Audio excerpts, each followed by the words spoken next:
Right. The first thing that's quite striking about the Roman landscape here is that the impact is deferred for quite a considerable period of time. So certainly 50, arguably 100 years after the legionary fortress is set up just down the road, literally within walking distance really. We don't see much impact in this landscape of the arrival of Rome imperial authority in the region. But what we do have is a kind of complex process of transition. So some of the Iron Age housing carries on in use into the Roman period, and the landscape divisions are in place for an extended period of time. So in other words, these Iron Age communities are tenacious in holding on to their sort of productive skills in the landscape. But Roman material culture begins to arrive here almost straight away, initially in the form of serving vessels from the continent, so-called terra sigillata, Samian ware, which suggests that there's new ways of serving food here. And then perhaps 50 years later, in the early 2nd century, we see mortaria in increasing numbers, so people are preparing food in new ways. But the way in which they actually exploit the landscape doesn't really change at all. All of that alters, I guess, at the end of the 2nd or into the early 3rd century, at which point definitively the Iron Age enclosures and the highly developed landscape away from us to the west, those are completely falling into decay, and an entirely new system is set up in the fields immediately around us here. And those take the form of laying out a road along the spring line to the south of us, which is therefore an investment in infrastructure. So that's the first point at which things are moving off the site with sufficient regularity to make a road a useful, a natural thoroughfare a useful feature. And then on this side, to the north of that road, developed a series of enclosures which seem to be concerned with mainly the agricultural and pastoral economies, so stock raising and cropping regimes and that sort of thing.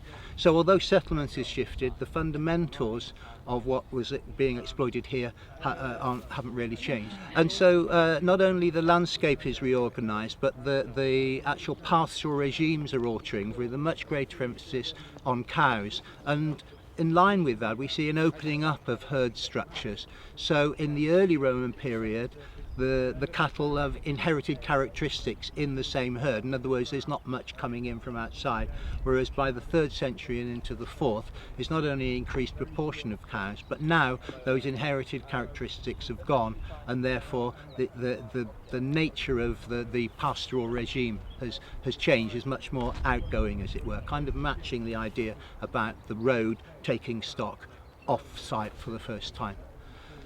In the 4th century, we see the first signs of what we could be called sort of archetypical Roman monumentality developing here, and that takes a very particular form. This part of this hillside is reorganised at that point, sometime around 300 CE, give or take a decade or two, and a very large enclosure is set out on the hillside, which is at least 80 metres long, running up from the road that I mentioned before, and over 60 metres, perhaps 65 metres wide. And that enclosure is really very interesting and important in that it's mediated, access to it is mediated in the west by a tower-like structure, so a cobbled foundation, either for a ashlar masonry superstructure or a timber superstructure, but a tower-like structure is set up in the access into that newly defined area, and 2 skeletons are buried in association with it, in marked graves, both of which seem to have their head nailed into the base of the grave. So these are really interesting burials, and they're kind of legitimating access into this newly defined area. And then there are enclosure ditches running away from the tower down the hillside and up to the top of the hillside.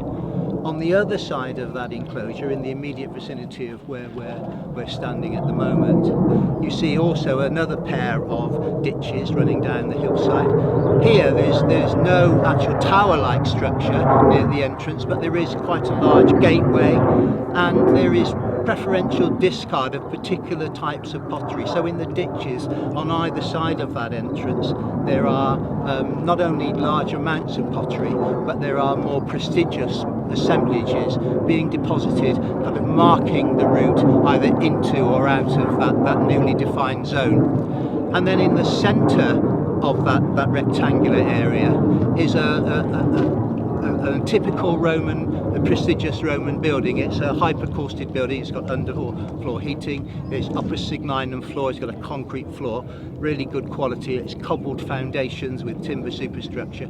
So in the middle of this area, looking out over the Vale in the 4th century, you would have a real expression of Romanisation. But it's worth noting, therefore, that this is 250 years after the Legion has arrived, so long deferred, but nonetheless very significant in its importance. And adjacent to that new prestigious building is yet another very interesting burial of a man who's not in a conventional extended inhumation, but is actually sort of slightly crouched or curved, and so atypical in that sense. And this man is one of the earliest examples we have of tuberculosis from this region. It's an important research topic, how common TB was and how many people died from it. Unfortunately, it's a really difficult thing to understand because many young people, babies and young people, would have died before we have evidence of TB. This man, in contrast, had been kind of cared for in the community for sufficient time. He died aged somewhere between 30 and 45. He'd been cared for long enough for the TB to actually be visible on his bones. So this is really interesting. He's an interesting example of care in the community, if you like. And another interesting thing about him is he's buried with a spindle whorl, so an archetypally female object. We have lots of significant correlation elsewhere of sort of skeletal biological sex and correlating with those sorts of items. So spindle whorls seem to be diagnostically female, but here clearly buried with this man was accompanied by a spindle whorl. And that spindle whorl was made out of a ceramic type which had been circulating for at least 150 years. In other words, it was a spindle whorl which was a sort of heirloom of some sort. So that's very significant. He's a very significant, interesting burial. He's immediately adjacent to this prestigious building that I mentioned. And as we come in this direction, we come out of that enclosure through this gateway with its differential structure deposition in the ditch terminals on either side into the new area behind me, in which we're currently investigating what the character of development here was at that time. Are there buildings out here? Does the road that runs through this gate, does it run for a long way, or is it merely confined to the area immediately adjacent to the enclosed areas? Those sorts of questions which we'll hope to answer in the next few weeks.